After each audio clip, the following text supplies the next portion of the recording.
Hello guys, कैसे हैं आप सभी लोग। आशा करता हूँ आप सभी लोग बहुत अच्छे होंगे। I welcome you all to the N K classes YouTube channel.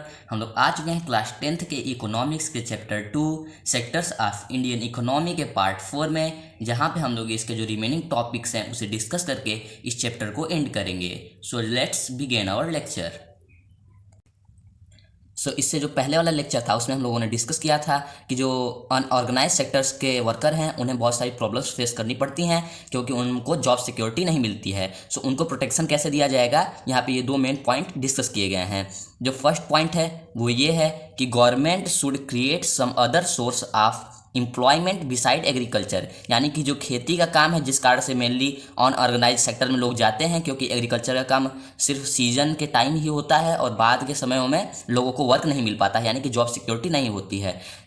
Agriculture को छोड़ के जो अदर एम्प्लॉयमेंट हैं गवर्नमेंट को उसको क्रिएट करना चाहिए, ताकि जब एग्रीकल्चर का काम खत्म हो जाए तो जो जिससे जॉब की नीड है वो अदर जो एम्प्लॉयमेंट के सोर्सेस हैं उसमें जाके जुड़ जाए और उसे जॉब मिल जाए। फर्स्ट पॉइंट ये था। सेकंड पॉइंट था कि government should give them work for maximum days, यानी कि गवर्नमेंट को उनको कुछ एक स्पेसिफिक या सबसे ज़्यादा से ज़्यादा दिन जितना गवर्नमेंट कर सके उतने दिनों के लिए स्पेसिफिक टाइम के लिए काम देना चाहिए, जैसे कि मनरेगा में होता है। आप लोगों ने सुना होगा मनरेगा, ये मेनली विलेज एरियाज़ में होता है। जो विलेज एरियाज़ के वर्कर्स हैं जब उनको काम नहीं मिलता है, जब एग्रीकल्चर का सीजन नहीं रहता है, तो गवर्नमेंट उस टाइम मनरेगा स्टार्ट करवाती है। जैसे कि कैनल है, पॉन्ड है, इन सबको वो साफ वाफ करना रहता है, तो उसमें मनरेगा का काम होता है। लोग इसमें वर्क करते हैं और अर्निंग करते हैं। ये 6 महीने के लिए गवर्नमेंट प्रोवाइड करवाती है। इसका फुल फॉर्म है Mahatma Gandhi national rural employment guarantee act. Mahatma Gandhi national rural employment guarantee act, इसको याद कर लीजिएगा। मनरेगा का फुल फॉर्म जनरली पूछता है एग्जाम में, और ये दोनों पॉइंट्स भी अच्छे से याद कर लीजिएगा।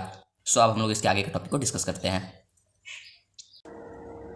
गाइस, आज के चैप्टर का जो लास्ट टॉपिक है जिसे हमें डिस्कस करना है वो है sectors in terms of ownership, यानी कि जो ऑनरशिप के टर्म में जो सेक्टर्स हैं, यहाँ पे मेनली 2 सेक्टर्स हैं। ऑनरशिप मतलब कि उस पर जो मालिकाना हक है, किसका हक है, कौन उस सेक्टर का मालिक है।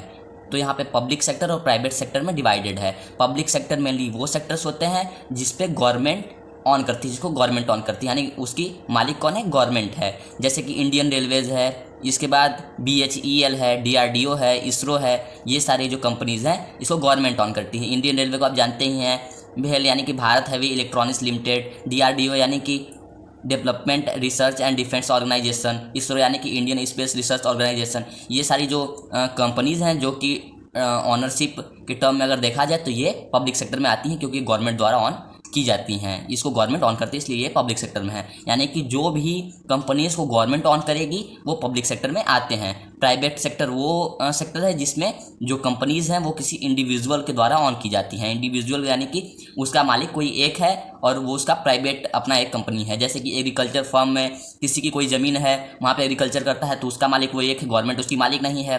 होटल्स, किसी का होटल कोई ओपन किया है तो उसका मालिक वो खुद है। ट्रेड यानी कि कोई ट्रेड में जुड़ा हुआ है तो उसका खुद का मालिक है वो। मैन्युफैक्चरिंग जैसे कि टाटा स्टील इंडस्ट्रीज़ हो गया, वहाँ पे जो रतन टाटा हैं वो उसके ऑनर हैं। ये सारी जो चीज़ें हैं ये प्राइवेट सेक्टर में आती हैं, क्योंकि ये इंडिविजुअल किसी एक आदमी के द्वारा ऑन की जाती हैं। जो हमारा लेक्चर है हम लोग इसी को यहाँ पे कंप्लीट करते हैं। आशा करते हैं आपको ये वीडियो बहुत पसंद आई होगी। वीडियो पसंद आई हो तो प्लीज़ इसे लाइक कर दीजिएगा, और अगर हमारे चैनल पर नए हैं और ऐसे ही क्लास 10th की वीडियोज़ को देखना चाहते हैं तो हमारे चैनल को सब्सक्राइब कर दीजिएगा। तब तक के लिए गुड बाय, मिलते हैं अगली वीडियो में। धन्यवाद।